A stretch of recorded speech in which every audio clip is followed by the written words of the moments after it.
सीधे राम टेढ़े कृष्ण। एक बार की बात है, वृंदावन का एक भक्त अयोध्या की गलियों में राधे कृष्ण जप रहा था।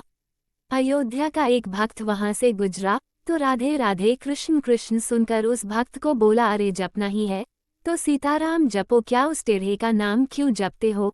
वृंदावन का भक्त भड़क कर बोला, जरा जबान संभाल कर बात करो, हमारी जबान पान खिलाती है तो लात भी खिलाती है, तुमने मेरे इष्ट को टेढ़ा कैसे बोला।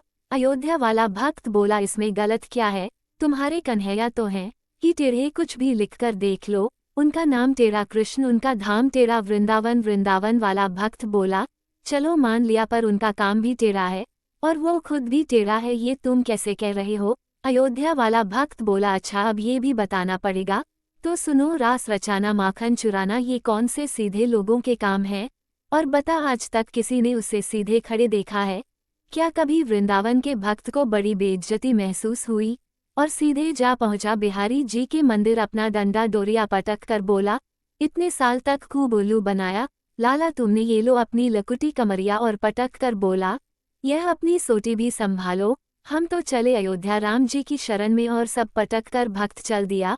अब बिहारी जी मंद मंद मुस्कुराते हुए उसके पीछे पीछे चल दिए। भक्त की बाह पकड़कर बोले, अरे भाई तुझे किसी ने गलत भड़का दिया है।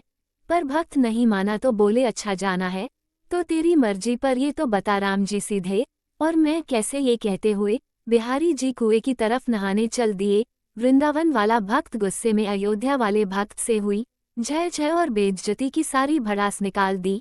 बिहारी जी मुस्कुराते रहे और चुपके से अपनी बाल्टी कुएं में गिरा दी। फिर भक्त से बोले, अच्छा चले जाना, पर जरा मदद तो कर, जा तनिक एक सरियाला दे तो मैं अपनी बाल्टी निकाल लूं। भक्त सरियाला देता है और श्री कृष्ण सरिये से बाल्टी निकालने की कोशिश करने लगते हैं। भक्त बोला, इतनी अक्ल नहीं है क्या, इस सीधे सरिये से भला बाल्टी कैसे निकलेगी, सरिये को तनिक टेढ़ा करो फिर देख कैसे एक बार में बाल्टी निकल आएगी। बिहारी जी मुस्कुराते रहे और बोले, जब सीधेपन से इस छोटे से कुएं से एक छोटी सी बाल्टी नहीं निकाल पा रहा तो तुम्हें इतने बड़े भवसागर से कैसे पार लगाऊंगा। अरे आज का इंसान तो इतने गहरे पापों के भवसागर में डूब चुका है कि इससे निकाल पाना मेरे जैसे टेढ़े के ही बस की बात है। श्री कृष्ण का नाम जपना हम पहले ही जान चुके हैं कि श्री भगवान का नाम श्री भगवान की तरह ही शाश्वत सनातन और आनंदमय है। इस दृष्टि से उनके सभी नाम समान है। फिर भी यदि हम पवित्र नाम की महिमा का विश्लेषण करें तो हम श्री कृष्ण नाम की महिमा को समझ सकते हैं। क्योंकि पवित्र नाम श्री भगवान से भिन्न नहीं है, इसलिए नामों की महिमा दिव्य अभिव्यक्ति हो की महानता के अनुपात में है। इसलिए चूंकि श्री कृष्ण स्वयं भगवान है, इसलिए उनका नाम भी विशेष है। स्वाभाविक रूप से श्री विष्णु का नाम जपना देवताओं के नाम लेने से भी अधिक महिमावान है, जबकि भगवान रामचंद्र का एक नाम श्री विष्णु के 1000 के बराबर है। श्री महादेव ने भी देवी माँ से यही कहा, रमो रामेति रामेति रमे रामे मनो में सहस्र नाम वितुल रमन राने। श्री रामचंद्र मत्स्य कुर्म तथा अन्य अवतारों से श्रेष्ठ है, ये हमें शास्त्रों से ज्ञात होता है। इसीलिए पद्म पुराण में कहा गया है, राम नाम अन्य अवतारों के नामों से अधिक महिमावान है। सतनाम स्तोत्र भी इस तथ्य की पुष्टि करता है।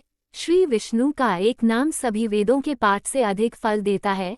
फिर भी श्री विष्णु के 1000 नाम भगवान राम के एक नाम के बराबर हैं। ब्रह्मांड पुराण में कहा गया है, श्री कृष्ण का नाम एक बार लेने से हमें वही फल मिलता है जो भगवान विष्णु के 1000 नामों का 3 बार जाप करने से मिलता है। इससे पता चलता है कि यदि हम श्री कृष्ण का नाम एक बार जपें तो ये भगवान राम का नाम 3 बार जपने के बराबर है।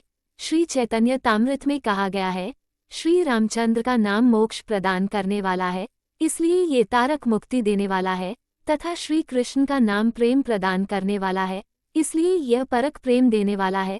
इस प्रकार शास्त्रों और गुरुओं से हमें पता चलता है कि श्री कृष्ण का नाम सभी दिव्य नामों में सबसे महिमावान है। श्री कृष्ण ने स्वयं कहा है, नम नम मुख्यम नाम कृष्ण में पर तप अर्थ प्रिय अर्जुन, कृष्ण मेरे सभी नामों में सबसे बड़ा है।